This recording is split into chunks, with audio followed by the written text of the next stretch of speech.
Gracias, Nelson. ¿Cómo le va, diputada? Muy bien, ¿vos? ¿Usted lo conoció personalmente? ¿Lo conoció a Eduardo López? A José López, perdón. Fallido. A José López. No, personalmente hace muy poco tiempo, pero todos sabíamos de José López en Santa Cruz, ¿no?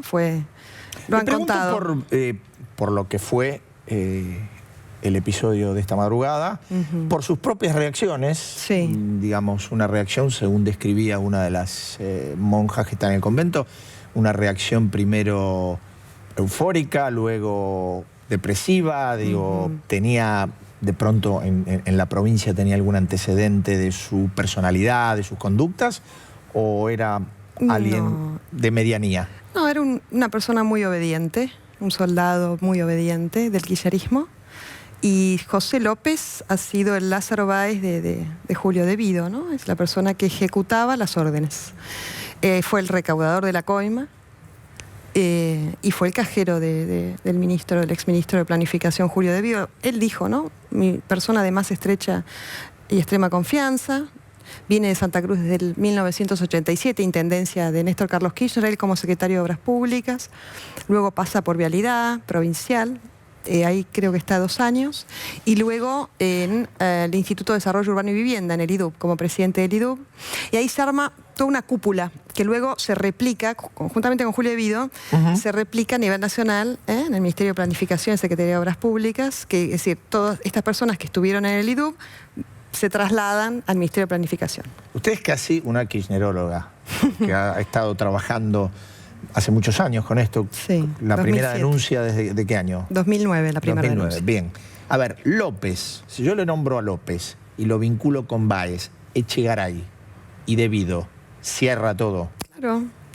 A ver, ¿qué es lo que planteamos? Y que Delgado acaba de pedir, ¿no? Que se unifiquen las causas en cabeza de esta figura que es asociación ilícita, que es lo que presentó Lilita en el año 2008. De ella, desde ese momento, habla de José López. Asociación ilícita, para que esto suceda, nosotros lo que se necesita, lo que replicaron, que fue lo mismo que hicieron en Santa Cruz, es lo siguiente: todo un andamiaje, una estructura del Estado y de organismos públicos para poder llevar adelante este saqueo al Estado, esta estafa al pueblo argentino. Con la complicidad de los organismos de control, que debían haber controlado los actos de gobierno, y a los funcionarios públicos, y lo que hacían en realidad era encubrir, proteger y facilitar. Como te contaba, esto lo hizo José López en Santa Cruz. Allí manejó de forma discrecional. Allí empezó la cartelización de la obra pública. Él armó eso, primero vaciando Goti Construcciones, lo que le permitió eso a Lázaro Báez, bueno, adquirir la logística de Goti Construcciones para fundar luego Austral Construcciones, y replicaron y reprodujeron esto a nivel nacional. Lo que hizo puntualmente con Lázaro Báez fue el manejo directo con el tema de los certificados de obra. El antecedente de esto es el ex gobernador Sergio Acevedo. Él desobedece una orden, ¿no? Una directiva de José López, que él le decía, bueno, necesito que le adelantes por $600 millones en ese momento. Eso fue la renuncia. Eso, entre otras cosas, el detonante de la renuncia del ex gobernador Sergio Acevedo. Y una persona obediente, ¿no? Nunca fue una persona que tenga autonomía, pensamiento propio, no. Él era una persona obediente, junto con Bontempo, junto con Guillermo Fernández, alias el Ñoqui Fernández, una persona que se enriqueció muchísimo. Es uno de los testaferros de Julio de Vido, ¿no? José Ahora, López. A diferencia de otros, tengo la impresión, usted corríjame, porque yo por ahí toco de oído en esto, pero a diferencia de otros funcionarios o de otros representantes del entorno más íntimo, por ejemplo, Jaime era Néstor, pero no era Cristina. López era Cristina y Néstor, sí, o Néstor y Cristina. Ambos. Te cuento, por eso que te digo, José López empieza en la intendencia y tenía muy buena... Es una persona muy afable, muy cordial, es un cínico. Yo me acuerdo del cruce que tuve con él en el Parlasur. Él en la cara te puede decir tranquilamente que es una persona honesta y que jamás tocó dinero sucio. Ahora no más. Ahora no más, pasó eso. Ustedes empezaron a sesionar. Exacto. ¿Cuándo? Ahora en diciembre empezó el primer plenario, en marzo fue el segundo plenario, y ahí tuve un cruce con él, y él luego en una entrevista dijo que bueno, que lo mío por supuesto había sido un exabrupto, que él era una persona honesta, ¿no? Ahora, López no tiene ninguna posibilidad, porque eso quedó desestimado por la justicia, ninguna posibilidad de amparo de los fueros. No, esa fue la campaña de Llevamos Adelante, ¿no? Chau fueros. Ellos lo que pensaban y pretendían con el Parlasur era eso. Por eso el proyecto, cuando se aprueban las elecciones para el Parlasur, en la ley contemplaba extender prerrogativas e inmunidades de los legisladores, de los diputados y senadores a los parlamentarios del Mercosur. Y hoy con lo que está sucediendo vemos Milagros Sala presa, Julio De Vido preso. Lo que quisieron era transformar eso en una guarida de protección. Todavía no está preso. Perdón, José López preso. Y luego Julio De Vido también amparado en los fueros en el Congreso de la Nación. Él también dice, yo tengo fueros, por eso no me pueden allanar. Ahora, ¿qué pasa? Julio De Vido dice, tengo fueros, no me pueden allanar el domicilio. Días después encontramos a José López revoleando bolsos en un monasterio con millones de dólares, 8.500.000, ¿no? Aproximadamente. Sí, dicen que hasta ahora, aunque decía el ministro de Seguridad, Héctor Ritondo, que todavía no se había terminado de contar, entre otras cosas, porque para hacer honor a la leyenda o a lo que uno venía escuchando, los billetes, muchos billetes estaban húmedos. Sí, venían de Santa Cruz. Estaban escondidos en algún lado, en Santa Cruz. ¿Usted presume, yendo a esto y a lo que uno a veces construye o cree que es la construcción de fantasías, que la realidad transforma en realidad, ¿no? ¿Usted cree que todavía en Santa Cruz pueden existir esas bóvedas de las cuales se habló tanto tiempo? Digo, yo todavía recuerdo la grúa moviéndose cuando estuvo el fiscal Marijuán hace pocas semanas. Sí. Y uno pensó que era casi una imagen extravagante, ¿no? Sí. Digo, alguien habló de una escena felinesca. ¿Usted cree que todavía puede haber algo en Santa Cruz? Esto no se trata de creer o de fe. Esto se trata de datos concretos y pruebas que están en la justicia y que hemos aportado a la justicia hace muchos años. Y esta frase la repetimos hasta el hartazgo. Justicia sin celeridad es impunidad. Los allanamientos en realidad fueron un reality show. Advirtieron esto, avisaron esto y hubo movimientos de dinero. Luego llevamos a la justicia en silencio y no dimos los nombres de dónde está ese dinero y hacia dónde fue trasladado. ¿Hacia dónde fue trasladado? Distintos domicilios en Santa Cruz, que continúan en Santa Cruz. Pero no fuera de la provincia. Luego, lo que sucedió a partir del 10 de diciembre fue un corrimiento de dinero aquí en Buenos Aires. Y luego del pedido de allanamiento al domicilio de Julio De Vido hubo también otro movimiento de dinero.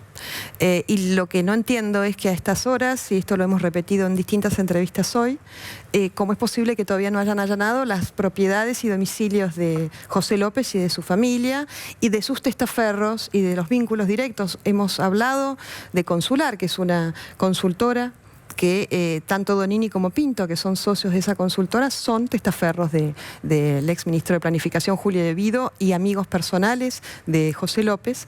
Y José López era la persona encargada, por orden de Julio De Vido y de Cristina Kirchner, de obligar a las empresas constructoras a contratar a Consular. Y Consular ha operado fuera de la Argentina. Consular tiene negocios en Venezuela. Esto fue denunciado en su momento. ¿Recuerdan el ex embajador Saduz cuando habla de la embajada paralela y de todos los negocios que hay allí? Bueno, ahí tenemos Consular. Y Donini, Jorge Donini, socio de esta homónima consular en Venezuela, también socio su hijo, Juan Donini, que actualmente es ministro de Economía en la provincia de Santa Cruz. Dígame, usted alguna vez mencionó, y corríjame si estoy equivocado, ¿alguna vez mencionó también que había salida de dinero vía la frontera con Chile? Sí, efectivamente. Efectivamente. O sea, no estoy equivocado. No. ¿Y eso fue un mecanismo rutinario o fue excepcional? Durante 24 años. Cuando Daniel Peralta, ex gobernador de la provincia de Santa Cruz, es castigado, entre comillas, por Néstor Kirchner por un manejo en el Banco Provincia, lo lleva a la sucursal en Puerto Natales del Banco Provincia de Santa Cruz. O sea, es que Punta Arenas. Punta Arenas. Punta Arenas está muy cerquita de... Claro. Y hay intercambio comercial, está allí instalada la zona franca, hay gente que... familias se comparten, hay una comunidad de chilenos que viven y que han fundado la provincia también. Ha habido un aluvión, ¿no?, de personas de diferentes lugares del país y de países limítrofes, fundamentalmente Punta Arenas. Bueno, allí Peralta lo que hizo fue armar toda una estructura y muy buena una vinculación con diferentes entidades bancarias, que luego la siguió Rudy Ulloa. Y una persona que vamos a aportar a la justicia, todavía no podemos dar el nombre, que fue la encargada durante esos años de llevar el dinero. Y entre ellos hay cuentas de Rudy Ulloa en dólares en Punta Arenas, de Daniel, ex gobernador de la provincia de Santa Cruz, Daniel Peralta, y de otras personas vinculadas a ellos. Y lo que hacían era, se recaudaba el dinero en pasaje Carabelas, luego pasó a la Rosadita, ahí el lugar de acopio, sí. Cargaban ese dinero primero en los aviones presidenciales, en Tango 01, etcétera, todos esos aviones, hasta el día que Cristina Kirchner dejó el poder, eso se hacía, y luego en los aviones de la flota de Lázaro Báez. Llegaba esto a Santa Cruz, se distribuía en distintos lugares, entre ellos las propiedades de Cristina Kirchner. Y ese dinero, bueno, luego lo que hacían era dividirlo. Parte de ese dinero pasaba por Monte Aymon, que era la frontera. Ajá. Y ahí estaba la complicidad de muchas personas, por supuesto, la aduana, ¿no? Y hay nombres, hemos aportado los nombres de estas personas. Dígame, la corro un momentito de lo estrictamente delictivo a lo político, y usted, estando en Santa Cruz, por ahí tiene una visión más cercana que la nuestra. ¿Cree que un episodio como esto, y lo decíamos recién, lo decía Alfredo, significa sí el entierro del kirchnerismo? Por supuesto. Mira, la verdad... Cuando hablo del kirchnerismo, hablo también, sobre todo, de la expresidenta, ¿no? Esto parece ficción, ¿no? Como decía Fariña. Yo creo que ninguno de nosotros hubiese imaginado algo semejante. El ex secretario de Obras Públicas revoleando bolsos, 8,5 millones de dólares, armas, joyas, en un convento. La verdad, decís, pero ¿qué le pasó a este hombre por la cabeza? Esto es demencial, realmente. Sí. Te diría que hasta tragicómico, sí. Si no se tratara, sería cómico si no se tratara que en realidad esto ha significado que hoy muchos argentinos no tengan el pan en la mesa y no tengan trabajo. Estamos hablando de una de las etafas más grandes de la historia argentina. Nosotras con Lilita habíamos estimado un número y Fariña lo quintuplicó, ¿no? Más de 110.000 millones de dólares, un producto bruto entero. Y la verdad es cierto, porque no se trata solo de lo que se robaron en concepto de obra pública, sino también en sobreprecio con el tema de la importación de fuel oil y gasoil, el tema del juego con Cristóbal López y así tantas otras cosas. Lo que nosotros decimos es, hoy la justicia, y hace muchos años, tiene todas las pruebas, y todo lo que se vio en imágenes hoy es algo que nosotros veníamos planteando hace mucho tiempo, pero no eran elucubraciones nuestras u opiniones nuestras. Llevamos testimonios, personas que están hoy bajo la figura de testigo protegido, fotografías, documentos, y lo que pedimos en realidad, nada más ni nada menos, es que se haga justicia. Gracias, diputada. A vos. Nelson.